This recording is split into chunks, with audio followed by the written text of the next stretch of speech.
Mesdames, Messieurs, chers téléspectateurs, bonsoir.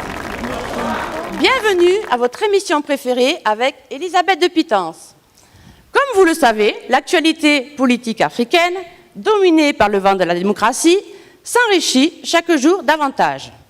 À la veille des élections législatives qui vont se tenir dans ce pays, situé en plein cœur du continent africain, nous avons décidé d'effectuer le déplacement pour recueillir l'information à la source. Alors, je ne suis pas seule sur ce plateau, je suis accompagnée de mon cher confrère journaliste de la presse locale. Bonjour Juste. Bonjour Elisabeth. Comme je le disais, nous allons recevoir un invité assez spécial, beaucoup plus connu dans le monde des affaires que dans celui de la politique. J'ai cité Monsieur Lefoni.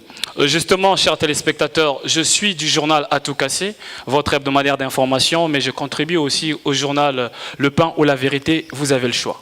Très intéressant par ailleurs. Comme je le disais, on va recevoir ce monsieur, ancien homme d'affaires converti à la politique. Monsieur Lefoni, que vous connaissez assez bien, je crois. Justement, et j'aimerais rappeler à tous nos téléspectateurs que Monsieur Lefoni est candidat aux élections législatives qui vont bientôt se tenir.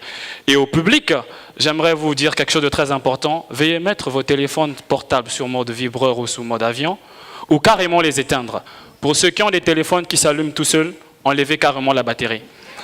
Et justement, à ce propos, j'aimerais vous dire, ma très chère collègue, qu'avec notre invité, nous allons devoir modérer notre niveau de langage. Que voulez-vous dire par là? Eh bien, on dit de Monsieur Lefoni qui n'est pas trop... bon, en un mot, utiliser des mots assez simples. Ah, je vois. Le français facile.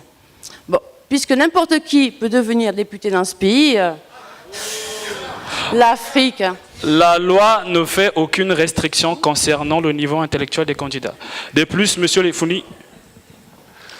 Ah, on me fait signe qu'il est arrivé. Mesdames et messieurs, je vous prie d'applaudir très fort l'arrivée sur ce plateau de Monsieur Lefoni.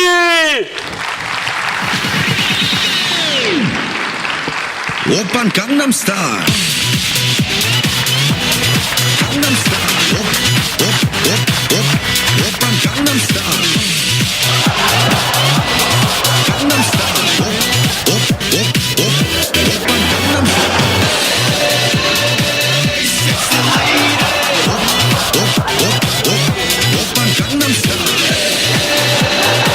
Sexy lady. Monsieur le député, on est en direct. Oh, monsieur le député, c'est pas le moment. Monsieur le député, c'est pas le moment. C'est pas le moment. C'est pas le moment, s'il vous plaît. Regagnez votre place. Regagnez votre... Monsieur le député, c'est pas le moment. Vous pouvez regagner votre place juste là. Monsieur Lefoni, s'il vous plaît.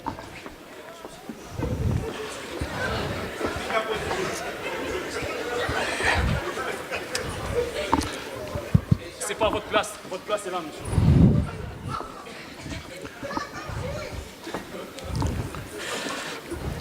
Monsieur Lefoni. Alors, Monsieur Lefoni, bonjour. Eh ben, dis donc. Hein? Monsieur Lefoni, bonjour. Appelez-moi monsieur le député. Mais vous n'y êtes pas encore. Mais je suis candidat.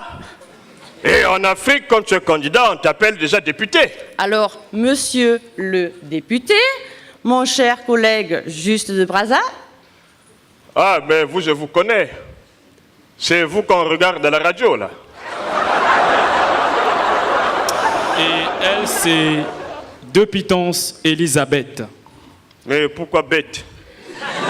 Si elle est bête, pourquoi on l'a envoyée pour me poser des questions? Mais je ne suis pas bête, c'est mon prénom. Elisabeth de Pitance. Ben, comme vous voulez, hein. On peut maintenant n'importe qui à la télévision. Monsieur, je ne vous permets pas. Lisa, du calme. Monsieur le député, j'aimerais juste vous rappeler que madame vient spécialement de France pour vous accorder cette interview. Elle est française et elle travaille pour le CUL. Elle travaille pour le CUL, le Canal Universel pour la Liberté d'Expression, en sigle le CUL.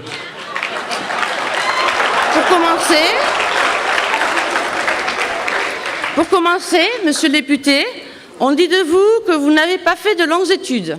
On dit que vous avez arrêté à l'école primaire. On dit de vous que vous n'avez pas le niveau requis pour être député. Et surtout, on dit de vous que quand vous étiez petit, vous auriez eu des troubles mentaux. Hein? On dit que vous auriez eu des troubles et que c'est un psychiatre qui vous a... Il vit où? Mais... qui ça? Mais on. Ouais, vous dites que on a dit mais je veux qu'on appelle ce on là, qu'il vienne se justifier sur ce plateau. Mais quand on dit on, c'est indéfini, c'est la rumeur. Mais je croyais que vous étiez une chaîne de télé sérieuse. Hein? Donc, les informations que vous nous donnez tout le temps, vous écoutez la rumeur. Mais non, c'est-à-dire que... Mais c'est-à-dire que quoi? Donc, vous allez au marché de Poto-Poto, au marché de Matongue ou au marché de Total, la femme qui vend des bananes et des salades, là, vous dit quelque chose, et hop, au journal de 20h. Monsieur le député, je vous en prie, tu calmes. Bon, sortons de la rumeur, monsieur le député. Nous allons commencer par une question d'actualité internationale. Que pensez-vous de la situation actuelle dans le monde et de tous ces antagonismes? Gono quoi? Antagonisme. C'est le gonocoxie, c'est quoi? Monsieur le député, actuellement dans le monde ça pète. En tout cas, un peu presque partout ça bouge. En Syrie ça pète, au Burkina ça pète, en Gambie ça a failli péter, au Congo ça a failli péter, en RDC ça risque de péter, en RCA... Attendez. Mais quand dans tous ces pays-là ça pète, l'odeur va où?